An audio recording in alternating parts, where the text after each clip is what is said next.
Hello students! Welcome to the next chapter of our art story, the Gothic era. This is a very fascinating era. Everything that we saw happen in terms of art and architecture during the Romanesque era is now refined. The techniques are refined, and we also see these cathedrals just being pushed to the limit. It is the stuff of stories. So let's begin.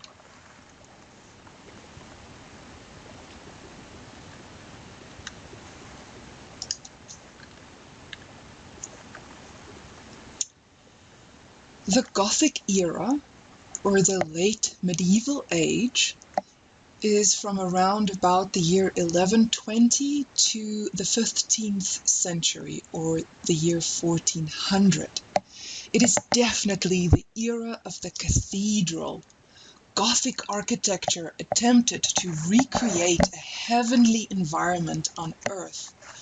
Gothic builders further developed the use of flying buttresses and a decorative tracery between stained glass windows, thus creating interior spaces that dwarfed worshippers and dazzled their senses. We see a new interest in humanism. Portable sculpture primarily depicted figures that acquired more naturalistic features than had previously existed in the Romanesque era. The illuminated manuscript of the late Gothic become detailed illustrations of daily life. It extends the Bible text. It is commissioned by wealthy patrons and not just the church anymore. Key ideas or concepts that arise during this era are: the first is obviously light and the symbolism of light as illumination. Abbot Suger saw light as the symbol of the divine. He said the church building should illustrate that. Revolutionary transformations of flying buttresses and groin vaulting allowed the inclusion of more stained glass windows in the church's structure, thus transforming the everyday sunlight into a prism of colors that danced over the surfaces of the stone and reminded worshippers of God's divine presence. The second key idea we see is the use of more naturalistic representation with regards to figures. There was an interest in early humanism, and therefore we see more naturalistic figurative sculpture that is decorated the exterior of the churches and that housed the sacred relics. Representations of Mary and Jesus, the Christ child, move away from the massive frontal poses to more typical or everyday or natural poses that register the tender human emotion one often sees between a mother and a child. And another key idea is Gothic becomes international in the sense of we must keep in mind the time period we are living in. So the medieval age, it's international in terms of Europe, not a global phenomenon. But by the end of the Middle Ages, the Gothic style had, quote unquote, become international in its spread across Europe, and its emphasis on naturalism sparked the revolution in painting that flourished during the Renaissance, even if its architecture was replaced with straighter lines and classical proportions. We also see city-states become larger, and we start to see feudal kingdoms across Europe.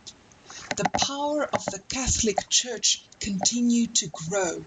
We see the development of new Catholic orders, such as the Franciscan and the Dominican, and we see countries become more stable and prosperous.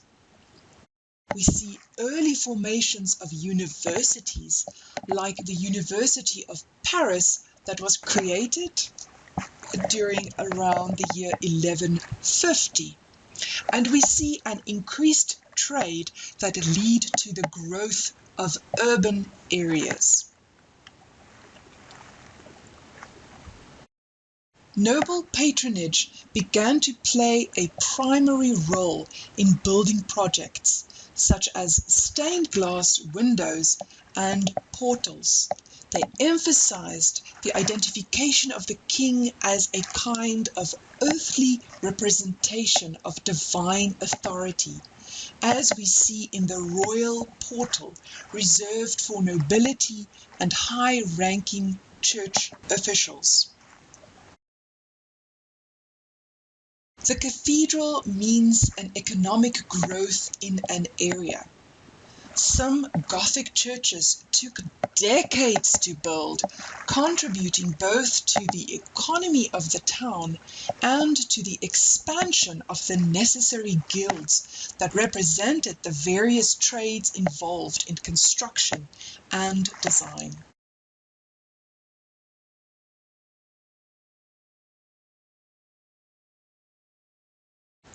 The architecture that informed the Gothic period drew upon a number of influences, including the period that precedes it, aka the Romanesque, the Byzantine, and Middle Eastern. Romanesque churches were noted for their use of barrel vaults, rounded arches, towers, and their thick walls, pillars, and piers. Gothic architecture retained the Romanesque western facade as the entrance to the church, with its 2 towers, 3 portals, and sculptural works in the tympanum, a half-circle area above the door, as well as its cruciform plan. While Gothic churches continued the religious tradition of the pilgrimage path, their new style reflected a new economic and political reality.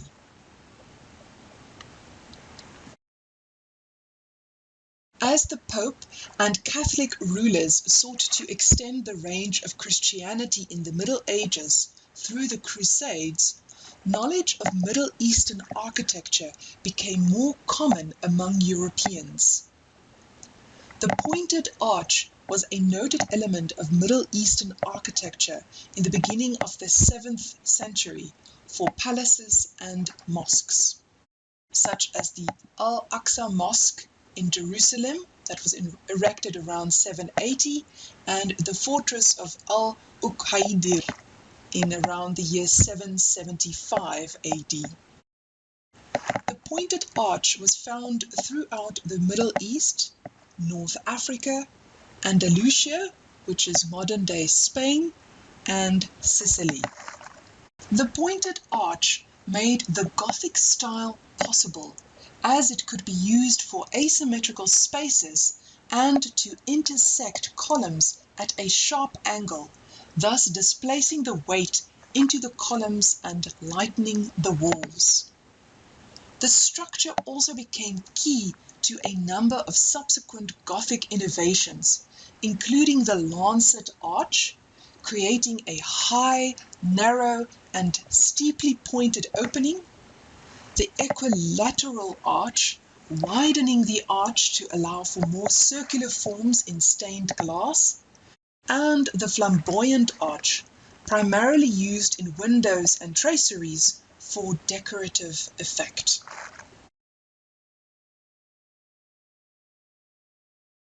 And the Gothic era, as I mentioned, was also influenced by the Byzantine. Flying buttress was used in a few important and influential Byzantine structures. The buttress needed a massive column or pier situated away from the building's wall, and a flyer, an arch that extended from the wall to the pier, which displaced the weight-bearing load from the wall. A great example is the Basilica of San Vitale that we looked at, that is located in Ravenna, Italy. It was erected around the year 547 AD. Emperor Charlemagne, who established the Holy Roman Empire in 799 AD and was dubbed the Father of Europe, designed his Palatine Chapel in Aachen, Germany, after the Basilica of San Vitale. Let me share this comparative slide with you that highlights the shift from the Romanesque to the Gothic era. So you can see on the left that we have the Romanesque era as around at the millennium, or at the turn of the millennium. Remember I said we have the early medieval age, which started at around the year 500 to the millennium, so the year 1000. And then we have the Romanesque era, which starts at around the millennium, and it extends for the next 200 years. And then you have the Gothic era. So this is where it can become tricky. Dependent on which art history books you consult, you'll see varying dates, or you'll see some of the dates overlap. And that is also what is occurring here. The reason being for the overlap is because you must remember, I've mentioned, the Gothic style has become an international style. And where in certain areas across Europe, Gothic began to replace Romanesque, in other parts, it took a bit longer for Gothic to kind of catch up to that area, and that is why we see this overlap.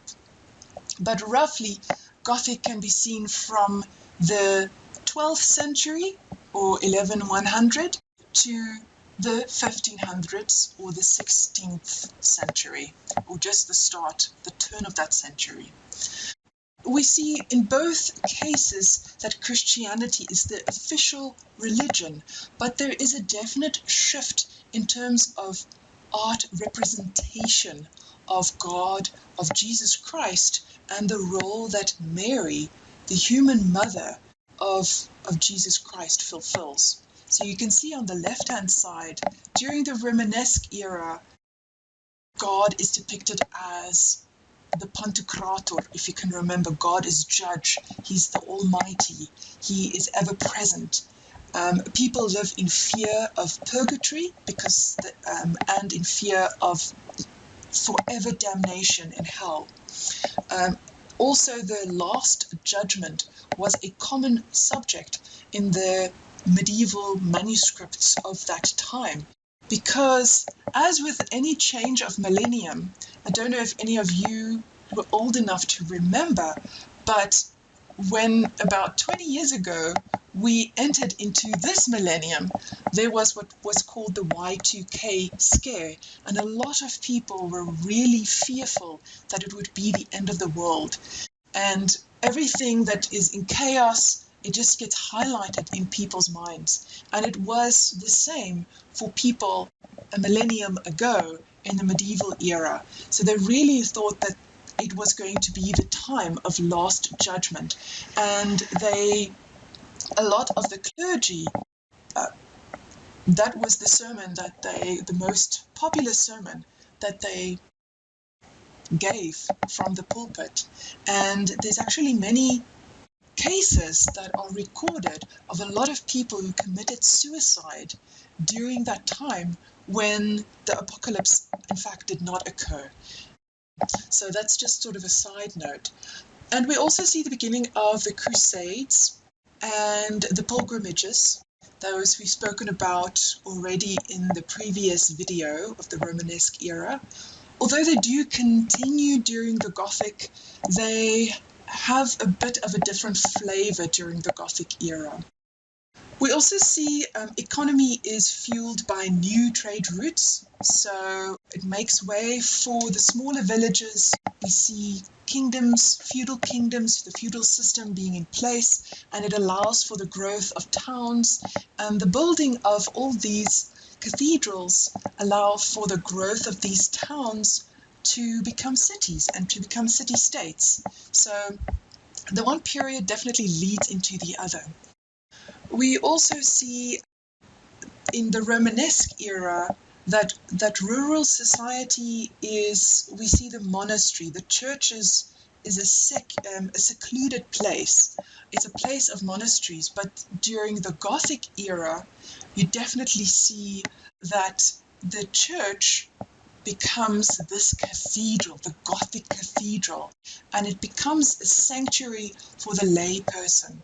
So that is the shift that occurs during Romanesque gradually, and it reaches a height during the Gothic with these beautiful, exquisite cathedrals that just absorb all the light from the world around it, and it filters through those stained glass windows. We also, if you can remember from the Romanesque churches that we looked at, that they were made of stone.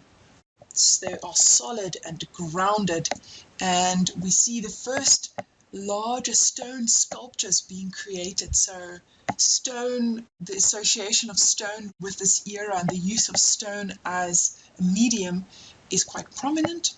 But during the Gothic era, you see sort of the use of light, and they want to make the cathedral appear as though the stone has disappeared and the whole building is just glass.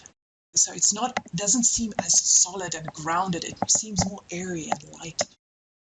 In the Gothic era, God is less judgmental because people are living in a more stable environments, more safe environments. And we also see that Mary becomes she starts to fulfill a larger role in religion, and she becomes the intervener. She becomes someone people start to venerate and pray to.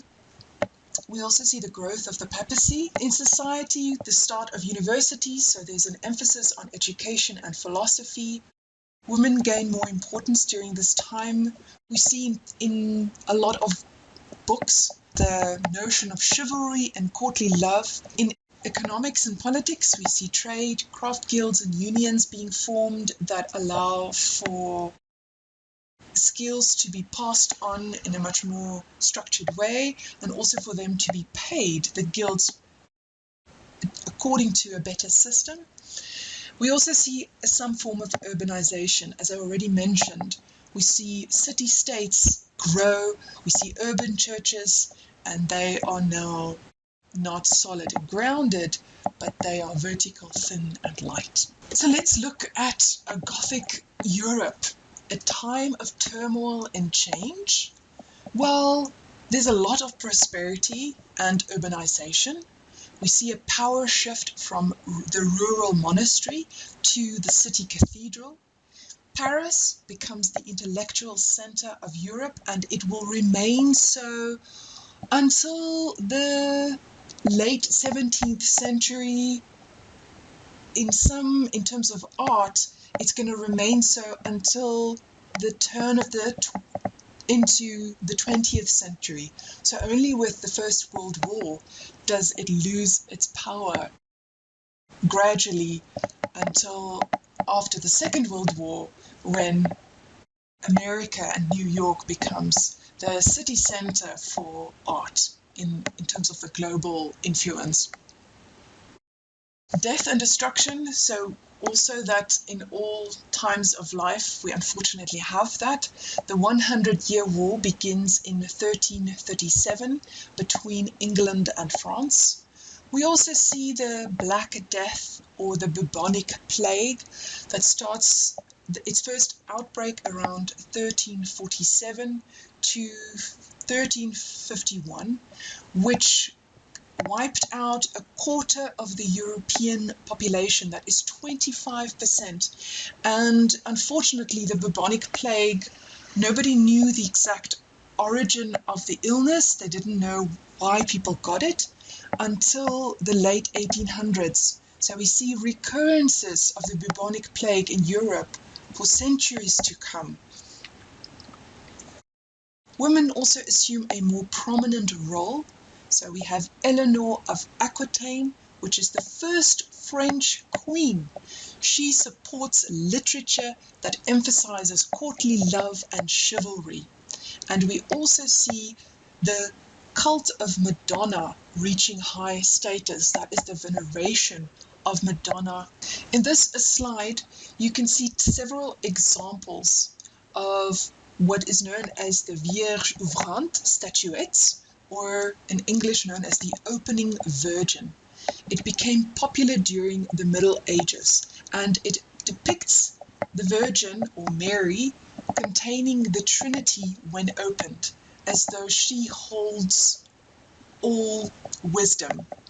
And in many depictions where she's holding the Christ child, she's also referred to as the throne of wisdom. So they started to venerate her, give her more power, in terms of, if it weren't for Mary, God would not have been birthed on earth. Early Gothic cathedral buildings advance. We see a lot more space and versatility. The flying buttresses lead to thinner and less massive walls. This allows for more windows and the use of stained glass. The early Gothic era is from around 1140 to 1194. The Basilica of Saint Denis, I hope I pronounced that correctly, close to Paris, pioneered the Gothic style. It was built during the year 1135 to 1144. It's a venerated site where Saint Denis was martyred and where almost every French monarch since the 7th century had been buried. Saint Denis was the apostle who brought Christianity to Gaul, and the Saint Denis Church originated as a Carolinian basilica in the year 735 AD. It became too small and it fell in disrepair because of age, and they decided it must be remodeled. And it was remodeled to become the key monument of early Gothic art. Abbot Suger led the building of the church. He was a noted scholar, friend, and advisor to King Louis VI and then to Louis VII. He was influenced by works of Pseudo Dionysius the Areopagite, a 5th to 6th century Christian philosopher and mystic. He believed that any aspect of earthly light was an aspect of divine light, a belief with which Suger agreed. Suger felt that the new Gothic style would lift up the soul to God. His design envisioned a soaring verticality, and key to this was the use of the pointed arch that allowed for a vaulted ceiling and thinner walls that could contain numerous stained glass windows. The Saint Denis vaults, where they were lightweight vaults that spring from slender columns.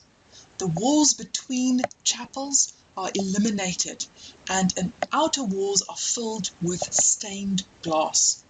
The thrust of arches is directed to the buttresses. The advantages of a pointed arch. Well, what is a pointed arch? It is a crown of arches that can all be at the same level, regardless of the span. It channels the thrust down instead of out. It looks taller than a rounded arch, so even more so emphasizing verticalness, and its flexibility, the vaulting of compartments in varying shapes, less buttressing, and larger windows. The cathedrals were decorated with sculptures on buildings in the exterior and interior of the cathedral. Religious scenes were carved into the tympanum over the doorways, and the surrounding archivolts and lintels were filled with figures. Secular images were also created, as the Basilica of Saint Denis had the signs of the zodiac carved into the sides of the left portal, and scenes depicting the agricultural labors of the month on the right. Most noted were the various column statues depicting Old Testament kings and prophets on the portal columns.